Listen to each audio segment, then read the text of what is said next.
I've never imagined I would see this in my lifetime. So many bodies from a short period of time. These are scenes from a recent burial at a Jewish cemetery in New York. The deceased died of COVID-19. The virus has hit New York's ultra-Orthodox Jewish communities particularly hard. It's not in Iran and it's not in Syria. It's not what you ever see on YouTube from different countries where you see bodies lined up. This is New York. Doctors and funeral directors told us they estimate hundreds of ultra-Orthodox Jews have died in Brooklyn alone. This video from late March shows bodies lined up inside a funeral chapel in Borough Park, a neighborhood with the highest number of COVID-19 cases in Brooklyn. Avraham Berkowitz is a Hasidic rabbi who lives in nearby Crown Heights. He recently attended the funeral of a family member from his car. They told the families they were not allowed to come. They had to stay only a few people and be at a distance. So tragic. He's recorded at least 39 fatalities in his neighborhood alone. Life has completely stopped in the last few weeks in Crown Heights. Sirens and ambulances, heart-wrenching. The coronavirus is posing unique challenges to these close-knit communities. We belong to a community that thrives on physical proximity and constant interaction. At weddings, at bar mitzvahs, 3 times a day at the prayer. We go to the same kosher restaurants, the same grocery stores, our kids go to the same schools. We all meet each other, know each other, and it's one interactive circle.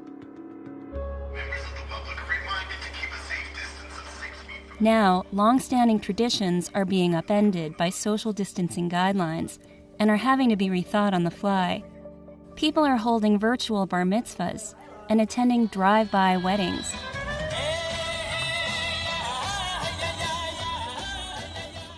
As well as funerals. For your safety and that of so many others. Rabbis and community leaders are telling people to stay home. Follow what God says, and you stay at home. We are fighting an invisible enemy. Some people don't take this very seriously, but it must be taken very seriously. They're urging followers to heed authorities' calls to practice social distancing, especially among prayer groups. You must disperse. You must disperse. The hospitals that serve these communities have also had to adapt quickly because of the recent surge in patients. Dr. Sarah Rosenell is a cardiologist at Maimonides Medical Center in Borough Park.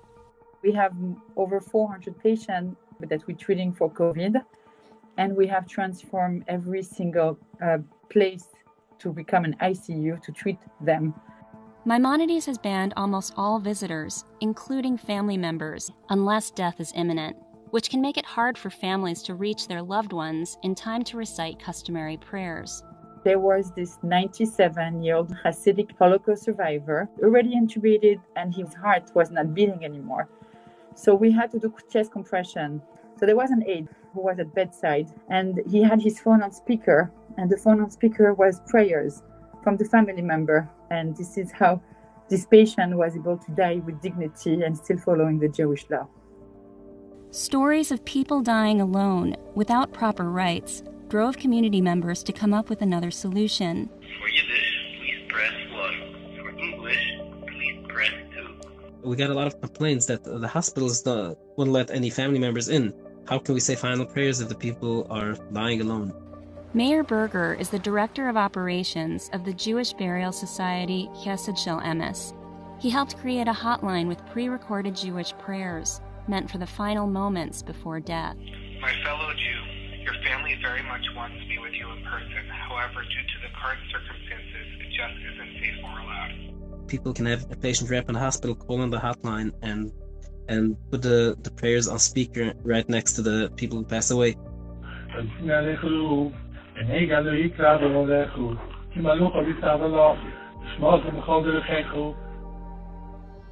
Traditionally, bodies are buried within a day of death, but this has proved challenging for Chesed Shel Emes because their caseload has quadrupled over the past few weeks.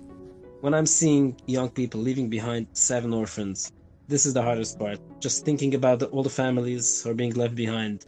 And the families left behind are now forced to grieve alone during periods of mourning known as Shivas.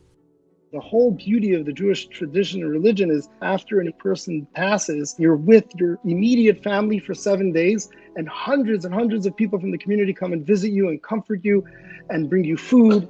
Suddenly, that whole therapy, that whole ritual, that whole religious power of comfort, that is gone. They're locked alone with a video camera. I had to do Zoom Shiva calls. The ongoing crisis has moved Rabbi Berkowitz to wage a personal campaign, running medical supplies to healthcare workers. How are you? Do you need masks? Do you need... Okay.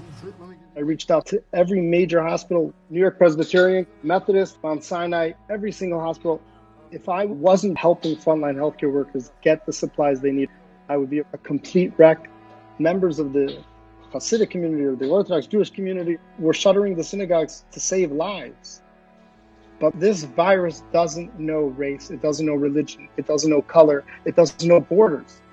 And if we're not going to unite in force, it's going to take us all.